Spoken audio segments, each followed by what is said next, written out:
Namhlanje inkqubo yokonyula isigqeba esitsha seMthatha Taxi Owners Association kuholo i-All Saints eMthatha ithetha kule ndibano usihlalo weMthatha Taxi Owners Association uSimphiwe Qhinga uveza ukuba umcelimngeni obamkhulu kwicandelo zothutho ukusebenza phantsi kwephiko lombutho othile odibanisa amacandelo amaninzi ohlukeneyo i-mother bodies noye ubangela ungavani noqhekeka ngulo mba nto leyo ibangela ukuba baseke uMthatha Taxi Owners Association.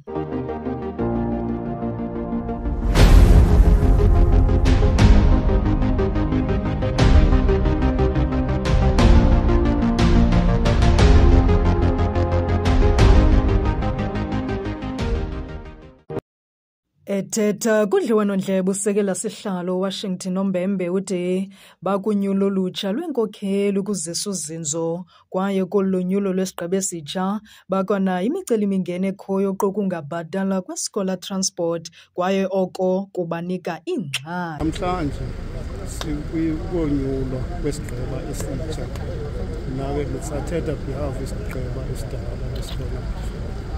Namhlanje iyona njongo sikuyo namhlanje kuzokwenyulisa abantu abatsha abazokhokhela uMthatha Taxi Owners Association.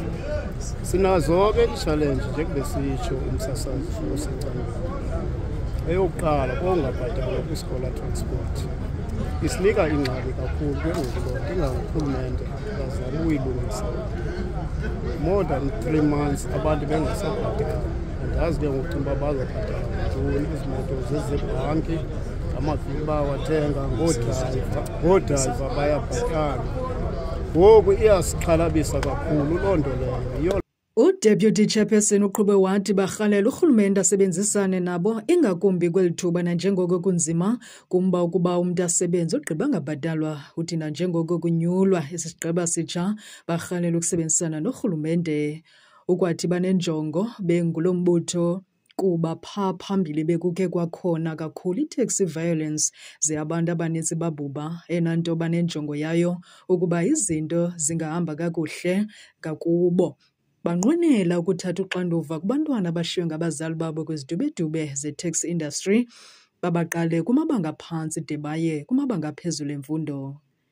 Usihlalo weMthatha Taxi Owners Association uSimphiwe Qhinga ethetha kudliwano-ndlebe ubalule umba wezithuthi ezincinci eziye ziphazamisane necandelo lezothutho esithi oku akukade kuqukunjelwe kwiinkundla zamatyala. Kanti uqhube wathi izinto ebeziyimcelimngeni kwi-taxi industry zezi zinto zezi ze-mother bodies kubonakala uba senza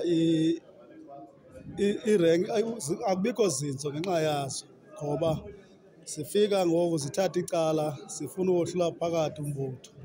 So siyayibulela ke ngole process yoba urhulumente azive izikhalo ze-taxi industry. Oonoteksi ixesha elininzi bayakhala into ezininzi fumanisa uba zilonge bafune ukuzenzela. Zezo zinto ke ngoku ekufuneka sizitshintshiwe yi-taxi industry. Sinalo mcelimngeni ofumanisa uba abantu bafuna uzenzela. Umzekelo kufumanisa uba kukho iimoto ezincinci ezi-operator ufumanisa uba kwi-hacking spot akukho ncedo silenzelwa ngurhulumente. Ukanti usihlalo uqhube wathi ukuba kukho ungaxoli makuthethwe naye ngoba usathandwa kwaQhinga. No, ndisathandwa phakaQhinga.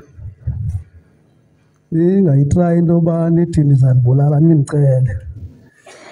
Nithi eyi mntakaQhinga ingathi khona apho ungasanyatheli kakuhle. So ndinaso sicelo. U-Interim Deputy Chairperson uMxhosa Sobazile ethetha kwingxaki yeScholar Transport uthethe wathi lo mcimbi weScholar Transport tata ekunyanisweni ngibona umcimbi sisengxakini kuwo apha kwi-taxi industry kangangento yokubana uthetha nje besike sathi namhlanje ii-operators zathi azivuki namhlanje ziyophangela ngoba kukho abantu abangekarholi from ngoFebruwari nabanye abangakhona ngoMarch, April, May, June, July. Abo bantu abo bayakhalaza apha eMthatha imoto esezithathiwe apha eMthatha kulo mcimbi weScholar Transport kule veki ipheleyo beselisithelele kusithiwa ziphaa kwa-7-8 imoto sezithathiwe. Ziyathathwa imoto kulo mcimbi ngoba abantu abarholi. Asiyazi into edala into yokubana abantu bangarholi ngoba akukho namnye apha eSouth Africa umntu okade esebenzile aphinde angarholi iWest inyanga ezingaka.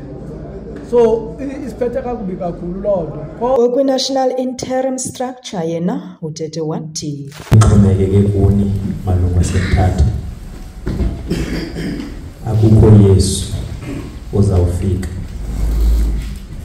Ndizama ukuthi ngakho umntu akude uzanincedisa.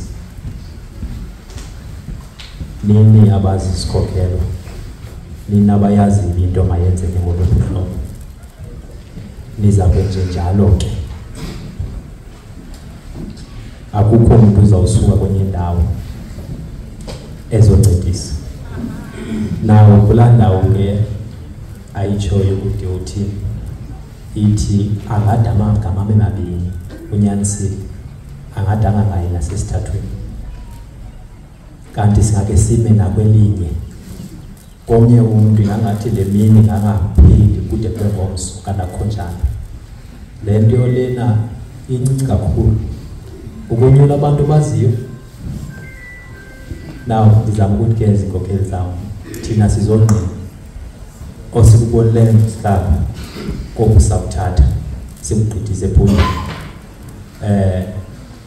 Ngoku bendilephanyango nam beni-observa mhlawumbi okunye uzibuza into bandifunani pha.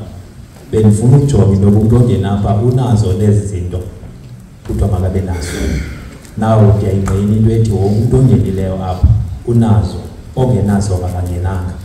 Therefore, i-process is simple. Enkosi.